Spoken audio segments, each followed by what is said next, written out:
뭐 기술 하나 개발하고 배터리 뭐 새로운 배터리 개발했다고 해서 그것이 금방 한국 뭐 배터리 기술력을 뛰어넘고 판도를 바꿀 것처럼 그렇게 과장하는 것은 정말 사실 가짜뉴스에 가깝다.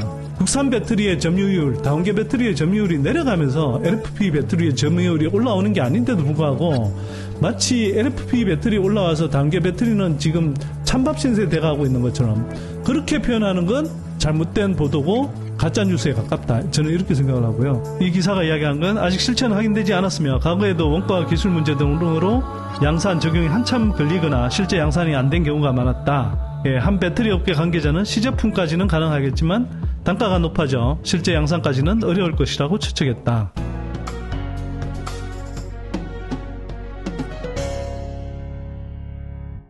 (2030년까지) 국산 배터리 성능을 40% 향상시킨다.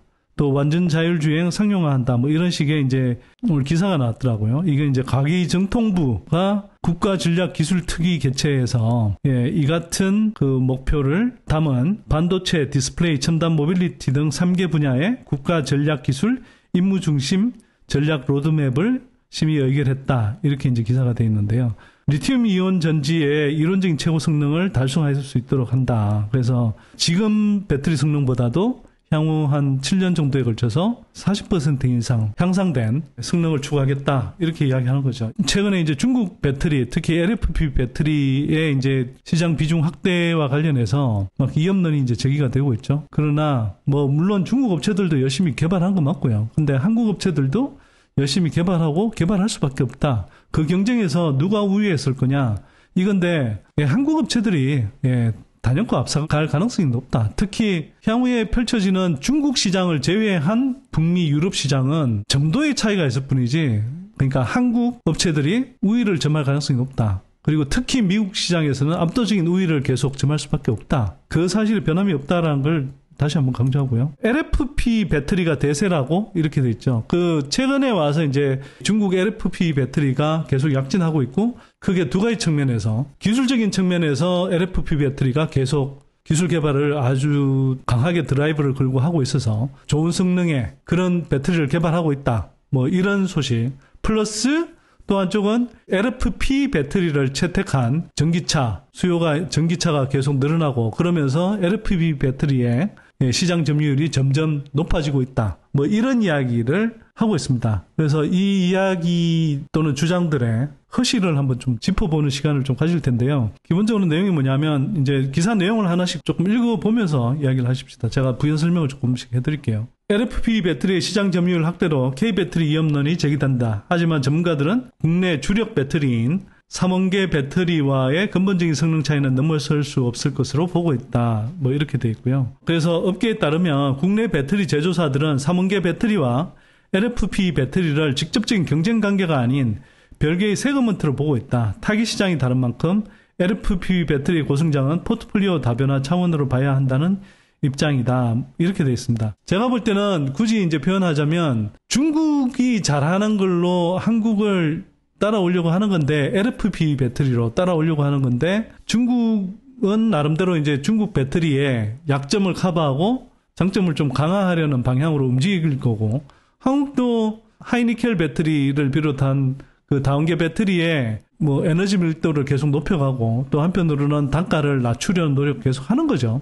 그러면서 한편으로는 중국을 견제하고 따돌려야 되기 때문에 뭐 이른바 중가 뭐 보급형 또는 저가 자동차 시장에 필요한 배터리도 계속 양극재 업체들하고 협업해가면서 그런 배터리들을 다 개발하고 있는 겁니다. 어쨌거나 LFP 배터리도 그 저가형 전기차라든지 또는 한편으로는 뭐 ESS용이라든지 이 쓰임새가 분명히 있기 때문에 현재로서 거기에 맞춰서 점점 중국 업체들도 기술 개발을 하고 있는 거고 하지만 이것 때문에 뭐 한국 업체들의 한국 배터리 산업이 뭐 무너지거나 큰 타격을 입을 것처럼 호들갑 뜨는 것은 제가 볼 때는 좀 침소봉대에 가깝다 이렇게 좀 생각을 하고요. 뭐 한편은 가민 반응인 척 하면서 한편으로는 계속 이제 좀 위험론을 제기하고 한편으로는 계속 이봐라 그래서 한국 배터리 업체들 뭐 그렇게 잘 갈 수 없다 뭐 이런 식의 이제 이 이야기들을 자꾸 좀 하는 것 같아요. 거기에 너무 휘둘리지 마시라는 뜻을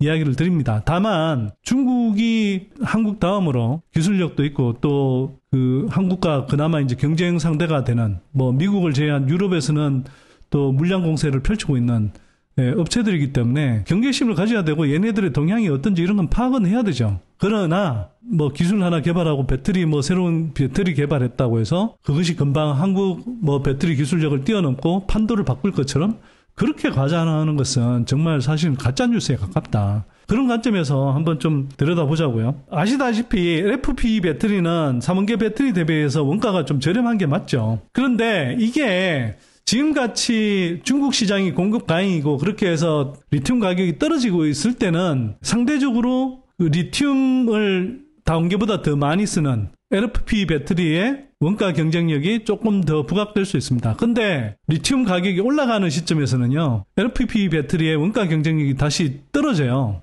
그리고 그 큰 차이가 안 나게 돼버립니다. 그러면 지금처럼 리튬 단가가 이렇게 떨어지는 단계에서는 LFP 배터리가 상대적으로 싼 것처럼 느껴질지 모르겠지만 싸지 않다. 그리고 이때 싸다라는 것은 절대적인 가격 단가 원가 측면에서 그렇다는 것이고요. 뭐 에너지 밀도로 환산한 상대적인 가격은 한국의 다원계 배터리가 오히려 더 싸다고 볼 수 있습니다. 문제가 뭐냐 하면 저온으로 떨어질 때 성능 저하가 심각하게 일어난다. 예를 들어서 주행거리가 뭐 300km 간다고 하더라도 뭐 200km 이 정도 가면은 뭐 배터리가 다 돼버리는.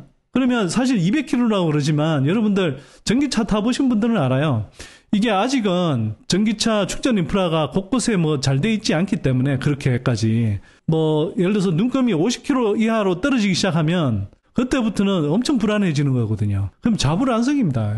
그런 걸 그렇게 뭐 잘 타기 쉽겠어요. 그 다음에 LFP 배터리의 또 단점은 뭐냐면 충전 속도가 되게 오래 걸립니다. 그 다원계 배터리처럼 그렇게 빨리 되지를 않습니다. 그게 되게 단점이거든요, 사실. 그런데 최근에 이제 뭐 CATL이 내놓고 뭐 테슬라가 뭐 이번에 새로 뭐 탑재한다 뭐 이런 배터리들은 보면 이런 걸 이제 되게 개선했다는 거거든요. 예를 들면 뭐 10분 충전에 400km 간다, 뭐 완충하면 700km도 간다, 뭐 이런 식의 이제 그 선전을 하는 거잖아요. 근데 일단 먼저 여러분들이 생각하실 게 CATL은 지금까지 또 테슬라도 그렇고 되게 홍보가 실제보다 되게 빠른 기업들이잖아요. CATL 같은 경우도 보세요. 한 2년여 전부터 계속 1000km 가는 뭐 배터리 개발했다 이러는데 아니 1000km 가는 배터리는 도대체 언제 나오는 겁니까 이거. 그렇게 해서 판을 바꿀 수 있다라고 막 슬레발 쳤는데 도대체 1000km 가는 배터리 언제 나와서 언제 판이 바뀌어지냐고요. 테슬라가 4680 배터리 개발한다고 뭐 3년 전 배터리 데이 때 이야기했는데 예, 그 4680 배터리 자체 지금 개발하는 것도 계속 지연되고 있는데 그것도 일본의 파나소닉하고 우리 LG엔솔 뭐 삼성에 맡겨서 지금 개발하고 있는데 LG엔솔하고 삼성 SDI가 더 빠르게 나올 것 같잖아요. 지금 계속 이른바 언론 플레이 하는 경우들이 많고 CATL이 이번에 내놓은 것도 이게 실제로 탑재해서 뭐 이렇게 양산하고 있는 그런 차량을 내놔서 그래서 검증할 수 있게 해주는 게 아니라 일방적인 그냥 보도자료입니다. 홈페이지에 그냥 대문짝막하게 걸어놨거든요. 근데 그걸 검증할 수가 있어야죠. 초기에 이제 NCM으로 높이고 그 이후에는 LFP로 뭐 충전해서 충전 속도를 좀 끌어올리고 그 주행거리도 좀 늘리는 식으로 이제 가는 반반씩 섞어서 가는 식의 느낌 아닐까 이렇게 이제 보는 건데 그러면 당연히 원가는 또 그만큼 비싸게 되는 거고요. 단점이 또 분명히 또 생기는 거죠. 일단 어쨌거나 여러분들 전기차가 이제 시장이 확대가 되면 예, 고가 시장도 있지만 뭐 중가, 저가, 그러니까 보급형, 뭐 저가 이런 시장들이 다 따로 있잖아요. 그러니까 내연기관차를 그 소득 여력별로 구매 계층별로 각각 다른 차를 타듯이 전기차도 지금 그렇게 다 전환이 돼야 되는 거 아닙니까? 그러면 거기에 맞는 나름의 배터리들이 필요하겠죠. 예를 들어서 2천만 원, 3천만 원짜리 전기차도 뭐 앞으로 나와야 되잖아요. 근데 그 2천만 원, 3천만 원짜리가 뭐 나중에 모르겠습니다. 뭐 배터리 가격이 지금 현재로서는 2천만 원대에 뭐 하이니켈 배터리를 집어넣을 수가 없잖아요. 2천만 원 전기차에 배터리 가격만 그 정도 될 수 있는데 그런 데는 진짜 뭐 흔히 말하는 싼 배터리 집어넣어야 되는 거예요. 그런 차들도 필요하다는 겁니다. 근데 지금까지는 보세요, 여러분. 전기차 시장이 열리면서 상대적으로 조금 더 가격대가 있는 모델들이 전기차로 지금 전환되고 있잖아요. 예, 출시되고 있는 거고. 그러다 보니까 상대적으로 이제 좀 구매력 있는 구매층부터 전기차를 타기 시작했는데 이게 이제 점점 내려가야 된단 말이에요. 그러면 저가형 배터리를 탑재해야 되고 그게 지금 현재로서는 성능은 좀 떨어지지만 LFP 배터리를 탑재하는 겁니다. 그 구간에 저는 있다고 봐요. 일단 특히 이런 일시적인 어떤 현상이 좀 생기는 국면이 뭐냐 하면 그 테슬라하고 비아디 전기차가 어쨌거나 중국 시장을 중심으로 해서 많이 팔려요. 테슬라하고 비아디가 많이 탑재하는 그 배터리가 LFP 배터리란 말이에요. 그러다 보니까 중국 내에서도 LFP 배터리 탑재량이 저 NCM 배터리보다 추월해서 굉장히 가파르게 늘고 있습니다. 특히 이제 테슬라 중국 공장에서 생산되는 이런 이제 배터리가 지금 중국 시장에 머무르지 않고 뭐 유럽부터 해서 지금 한국에도 그 LFP 탑재한 모델 Y를 이제 출시한다고 하는 거잖아요. 이거는 테슬라가 기본적으로 왜 이렇게 하냐 하면 첫째, 테슬라는 중국 전기차 시장의 노출도가 되게 높죠. 그러다 보니까 중국 전기차 시장과 배터리 밸류 체인이 기본적으로는 공급 과잉 상태에 놓여 있어요. 또 한편으로는 테슬라 입장에서 미국 시장에서는 기존에 자기네들이 이제 미국 시장을 주름 잡았는데 GM, 포드, 스텔란티스 같은 이런 이제 북미 3대 업체들이 이제 전기차 모델들을 속속 내놓고 있습니다. 그러면 아무래도 이제 경쟁이 치열해질 수밖에 없고 이에 대한 견제용으로 기존보다 상당히 가격을 많이 내린 그런 전기차를 지금 이제 공급을 하고 있는 거고요. 저 기존의 자동차 3사처럼 그렇게 새로운 어떤 모델들을 빨리빨리 내놓을 수 없기 때문에 그런 식으로 해서 중저가 수요를 그 충족시키려는 그런 노력을 지금 하고 있는 겁니다. 근데 사실은 이거는 테슬라가 꼭 뭐 지금 시장을 완전히 주도해서라기보다는 어찌 보면 본격적인 경쟁 구도에 들어가면서 기존의 완성차 업체들 견제하기 위한 이제 견제용인 거고요. 그런 면에서 보면 저 테슬라가 아주 뭐 주도적으로 이렇게 시장을 막 석권해가면서 이렇게 LFP 배터리 탑재량이 늘고 있는 게 아니다. 이걸 염두에 두셔야 됩니다. 근데 이게 이제 지금 뭐 예를 들어서 모 증권사 애널리스트들 같으면 중국 시장에서 지금 뭐 그 LFP 배터리 점유율이 막 중국 시장 내에서는 60%에 육박하고 뭐 이런 상황이 되고 뭐 LFP 배터리를 장착한 뭐 테슬라와 비아디 뭐 중국 시장에서 핵심적으로 팔리고 그러면서 중국을 포함한 배제한 게 아니라 포함한 그런 이제 LFP 배터리 점유율이 되게 급속히 늘고 있는 걸 가지고 봐라 이게 글로벌리 지금 LFP 배터리 수요가 계속 커지고 있다 이렇게 이제 이야기하는 겁니다. 근데 그것만 볼 게 아니라 분명히 테슬라가 그렇게 하니까 한편으로는 또 그 완성차 업체들 중에서도 아까도 말씀드렸다시피 고가 차량뿐만 아니라 뭐 중저가로 내려가면서 그런 차량 라인업에는 LFP 배터리를 일부 채택하는 그런 모델들도 내놓는 거죠. 그거는 어찌 보면 당연한 흐름이고요. 그런데 그렇다고 해서 이게 국산 배터리의 점유율, 다운계 배터리의 점유율이 내려가면서 LFP 배터리의 점유율이 올라오는 게 아닌데도 불구하고 마치 LFP 배터리 올라와서 다운계 배터리는 지금 찬밥 신세 돼가고 있는 것처럼 그렇게 표현하는 건 잘못된 보도고 가짜 뉴스에 가깝다. 저는 이렇게 생각을 하고요. 근데 그러면 한국 업체들은 가만히 있나? 예, 당연히 한국 업체들은 고가 시장을 주요 타깃으로 하면서도 한편으로는 당연히 중국을 견제하기 위해서 우리가 하이망간 또 코발트 프리와 같은 이른바 미드니켈, 니켈 함량이 하이니켈은 아니지만 미드니켈 수준이지만 가격은 조금 내리면서도 성능은 LFP 배터리보다 더 좋은 미드니켈 배터리 많이 개발하고 있고요. 향후의 시장은 어쩌면 이게 하이니켈 배터리는 수익성이나 전체적인 매출 규모로는 크지만 그 시장 점유율 측면에서는 미드니켈 배터리 쪽도 상당히 많이 커질 겁니다. 이쪽은 한국이 어쨌거나 그걸 다운계 배터리를 기반으로 만들기 때문에 여전히 훨씬 더 경쟁력이 있고요. 국내 2차전지 양극재 업체들 또 배터리 업체들이 협업해서 되게 잘 만들어가고 있습니다. 이미 다 개발해놨고요. 우리가 단시간 내에 LFP 배터리를 중국 업체들만큼 잘 만들 수는 없어요. 근데 뭐 만들고 있지만 그게 기술 수준이 그렇게 높은 게 아니거든요. 다운계 배터리에 비해서. 그래서 지금 LFP 배터리 만들고 있는 거고요. 특히나 미국 시장은 중국 업체들한테 이제 진입 장벽이 쳐져 있기 때문에 미국 시장 내에서도 아까 말씀드렸던 그런 저가형 LFP 배터리 같은 게 필요하고 뭐 경우에 따라서 또 한편으로는 향후에 지속적으로 늘어날 수 있는 ESS형으로 LFP 배터리 공급을 늘려야 된단 말이죠. 그런 시장은 당연히 한국 배터리 업체들의 주요 타겟입니다. 그것도. 그 LG엔솔이 미국 애리조나에 배터리 캐파 투자를 할 때 그게 약 7조 원 규모 투자를 한다고 이야기했는데 그때 43기가와트 시 중에 27기가와트 시인가는 NCMA 배터리 투자했던 걸로 기억을 하고요. 16기가는 ESS 배터리 공급용 LFP 배터리 공장 캐파 구축한다는 거였습니다. 이미 그렇게 지금 나아가고 있는 거예요, 우리가. 배터리 산업이 이제 계속 커지면서 글로벌 배터리 산업 내에서 한국, 중국 업체 간 이런 여러 가지 경쟁 구도 속에서 일어나는 그 어떤 기술 개발 한 건 한 건 이런 정도를 가지고 엄청난 발전인 것처럼 그래서 판도가 뒤집힐 것처럼 그렇게 보면 안 된다는 거죠.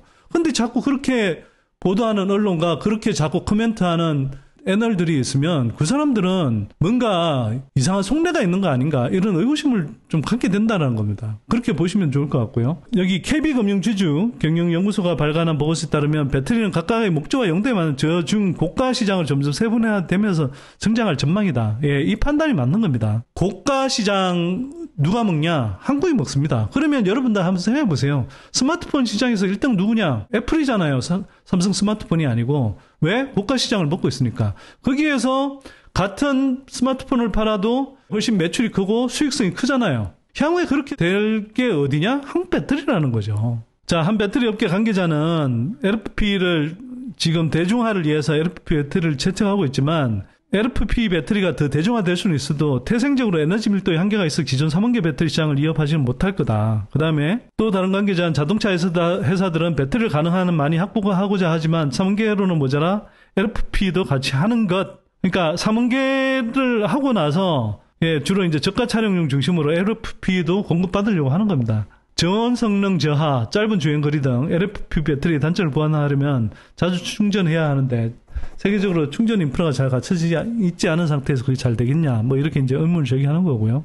특히 이동 거리 먼 미국 시골 같은 곳에서 LFP 배터리 전기차 사용하겠냐. 이게 미국 같은 그 땅덩어리 넓은 나라에서 LFP 배터리 타고 어디 이동한다? 제가 볼 때는 어렵습니다. 불안합니다, 그거. 예를 들어서 이번에 이제 CATL이 개발한 뭐 센싱 배터리 뭐 이런 거에 관련해서도 이 기사가 이야기한 건 아직 실체는 확인되지 않았으며 과거에도 원가 기술 문제 등으로 양산 적용이 한참 걸리거나 실제 양산이 안 된 경우가 많았다. 예, 한 배터리 업계 관계자는 시제품까지는 가능하겠지만 단가가 높아져 실제 양산까지는 어려울 것이라고 추측했다. 그러니까 이 기사에서 제가 언급해드린 그런 코멘트들이 사실 대체로 제 의견에 좀 부합해서 좀 소개를 해드렸습니다. 김준영 포스코 퓨처엠 대표님이 우리 찾는 곳 많다. 에코프로 추경 눈앞 이렇게 돼 있고 포스코 퓨처엠이 향후에 그 2030년 비전을 내세웠는데 2030년 사업 목표로 매출 사입 3조 원, 영업이익 3조 4천억, 양극재, 음극재 생산량을 각각 100만 톤, 37만 톤 달성할 방침이다. 뭐 이렇게 이제 좀 내놨어요. 왜 이 기사를 소개해드리냐 하면 이걸 가지고 이제 또 그 우리의 한병화 형님께서 포스코 퓨처엠 화이팅 하면서 높은 주가는 기업을 춤추게 합니다 해놓고 시총 100조 원의 의미를 명심하고 춤추시길. 이렇게 이제 돼 있고요. 이게 무슨 의미인가? 쉽게 말해서 양극재 100만 톤 캐파 증설을 하려고 그러면 야, 포스코 퓨처엠 니네들이 100만 톤 캐파 한다고 그러지. 그러면 지금 에코프로비엠이 2027년까지 72만 톤 캐파 증설을 한다고 했고 2030년 가면 에코프로비엠도 한 100만 톤 한다고 그럴 텐데 니네들 합쳐서 합의 200만 톤 그 캐파 구축하면 지금 추정하기로는 전 세계 배터리 수요량의 80몇 %를 차지하는 거 알아? 그러면 그 국내의 다른 양극재 업체들 중국의 양극재나 뭐 유럽의 유미코아나 걔네들은 뭐 어디다 양극재를 쓰는데 이런 식의 이야기입니다. 그러니까 니네들 캐파 전망이 너무 과하다. 그 정도 수요 없다. 그래서 2030년 양극재는 이미 2030년 그 실적치를 거의 다 반영한 주가다. 그러니까 못 오를 거다. 이 이야기 하고 있는 겁니다. 근데 무슨 지금 시총보다 거의 3배 높은 100조 시총을 뭐 목표로 하냐. 웃긴 이야기 하지 말라. 이런 식의 설명인 것 같아요. 그런데 제가 이제 몇 가지 좀 말씀을 드릴게요. 첫 번째, 한병화 의원이 추정하고 있는 이 필요 배터리 수요량은 여러 이제 전망치가 있는데 상당히 좀 보수적인 전망치이고요. 두 번째, 이걸 한번 생각해 보셔야 돼요. 여러분, 뭐 한병화 의원뿐만 아니고요. 증권가 애널리스트 분들이 대부분 좀 그러신 것 같은데 실제로 현장 탐방을 별로 안 가요. 예, 그냥 다 여의도로 사람들이 올라와서 IR하고 그거 한 40분, 50분 듣고 가는데, 저희는 보통 탐방 가면은 그 직접 현장에 가보기도 하고요. 그 다음에 거기 가서 그 현장에 있는 분들하고 뭐 경우에 따른 2시간 이상, 그리고 그거 한 번 가나요? 막 몇 번씩 한 업체를 그때그때마다 이제 찾아가기 때문에 이런 감각이 더 발달해 있는데, 여러분 보통 100만 톤 캐파라 그러면 그 100만 톤을 그 캐파를 다 활용해서 생산한다고 생각하세요? 안 그렇습니다. 보통 업계에서 진짜 공장 팽팽 돌아갑니다 이렇게 이야기할 때 보통 풀가동의 의미가 얼마 정도냐 하면요, 한 70% 80%예요 가동률이. 그럼 100만 톤 짓는다고 해서 완전 가동을 다 못하는 경우들이 많고요, 보통 80% 정도면 거의 완전 가동 상태라고 사실상 보는 겁니다. 거기다가 이게 처음에 가동했을 때 수율이 바로 잡히냐? 수율이 바로 안 잡혀요. 초기 단계에는 한 80% 수율 나올 겁니다. 그러다가 점점 올라가서 한 몇 년 정도 지나면 수율이 한 90% 정도까지 나올 수 있겠죠. 그러면 실제로 이게 100만 톤 캐파라고 그래도요, 실제로는 한 70만 톤, 80만 톤 생산하면 많이 생산하는 걸 겁니다. 그 캐파라고 보셔야 돼요. 실제 매출 규모로는. 나중에 이제 캐파 증설을 더해서 한 120만 톤, 130만 톤 가면 실제로 매출 규모로 한 100만 톤쯤 나오는 거죠. 예, 그렇게 좀 이해를 하시는 게 좋을 것 같고요. 그 다음에 또 하나 더 말씀드리고 싶은 건, 한병화 의원이 지금 이야기하는 건 쉽게 말해서 그냥 자동차 시장, 전기차 시장만 놓고 지금 그 수요를 지금 판단하고 있는 거예요. 반도체 시장 성장할 때 어떻게 성장했습니까? 처음에는 뭐 삼성전자 사업이 이렇게 안 컸잖아요. 반도체 산업이 커지면서 점점 적용처를 늘려온 거거든요. 그래서 최근에 오면은 뭐 웹서버도 하고 생성형 AI 기술 나오면서 또 새로운 이제 수요처가 생기고, 엔비디아의 이제 그래픽 메모리 쪽 반도체 수요들이 이제 계속 생겨나고 새로운 수요처들이 계속 만들어지는 거잖아요. 지금 우리가 지금 배터리라고 하지만 배터리가 크게 무슨 뭐 다원계 배터리니 LFP 배터리 이야기 하지만, 굉장히 다양한 그런 이제 믹스를 통해서, 강물 믹스를 통해서, 메탈 믹스를 통해서 다양한 종류의 배터리를 내놓는 거거든요. 그게 맞게. 그리고 그게 적용처별로 또 특성을 맞게 지금 배터리를 계속 개발하면서 그 적용처를 늘려가는 겁니다. 근데 지금 그 적용처가 노트북에서 스마트폰 뭐 이렇게 있다가 전기차로 오면서 확 커졌잖아요. 근데 10년 전에 전기차 시장이 이렇게 커지는 걸 우리가 알았나요? 몰랐죠. 예, 이 정도 이렇게 빠르게 커지고 이럴 줄 생각을 못한 거죠. 사실은 불과 몇 년 전에도 생각 못했던 사람들 많을걸요? 자, 그런데 여기서 끝나나요? 지금 전기차 시장은 이제 그 세단 중심의 승용차에서 이제 SUV 뭐를 지나서 픽업 트럭, 세미 트럭 이렇게 가는 거고, 예, 미니밴 이런 단계로 이제 가는 겁니다. 그래서 차가 대형화 되잖아요. 특히 북미 시장, 예, 한국 배터리 산업의 주요 시장인 북미 시장은 시간이 가면 갈수록 차량 대형화 추세가 뚜렷해지거든요. 근데 여기가 끝이 아니라는 거예요. 중장비, 예, 그 다음에 트럭 이거는 진짜 뭐 SUV 차량의 6배 탑재량을 실어야 되는 건데, 기본적으로 출력을 잘 내려면 하이니켈 쪽으로 가야 되는데, 아니, 화물 실어나는데 배터리, LFP 배터리만 쫙 깔아놓으면 배터리 무게만 하더라도 얼마나 더 무겁겠어요. 그걸 그래서 화물 트럭용으로 쓰는 트럭에 LFP 배터리를 깔겠어요? 못 까는 거예요, 그게. 그래서 하이니켈 쪽으로 가야 되는 겁니다, 거기는. 거기다가 충전을 좀 최대한 짧게, 적게 하면서 많이 가도록 트럭은 더더욱 그런 방향으로 가야 되거든요. 다 하이니켈 쪽 배터리로 가야 돼요. 예, 고성능 배터리로 가야 된단 말입니다. 그리고 제가 노르웨이에 가서 보고 온 거, 요트, 크루즈, 이런 것도 다 전기화 되는 거예요. 뭐 UAM이라든지 로봇 같은 거, 로봇에 장착되는 배터리 이런 것들은 다 고성능 배터리가 들어가야 되는 거거든요. 한국 배터리에 주무됩니다, 이런 게. 중국 업체들보다는 고가의 배터리, 고성능의 배터리가 들어가야 되는 시장이라고요. 그 시장이 아직 본격적으로 안 열렸다고요, 지금. 근데 뭔 말이 그렇게 많아요.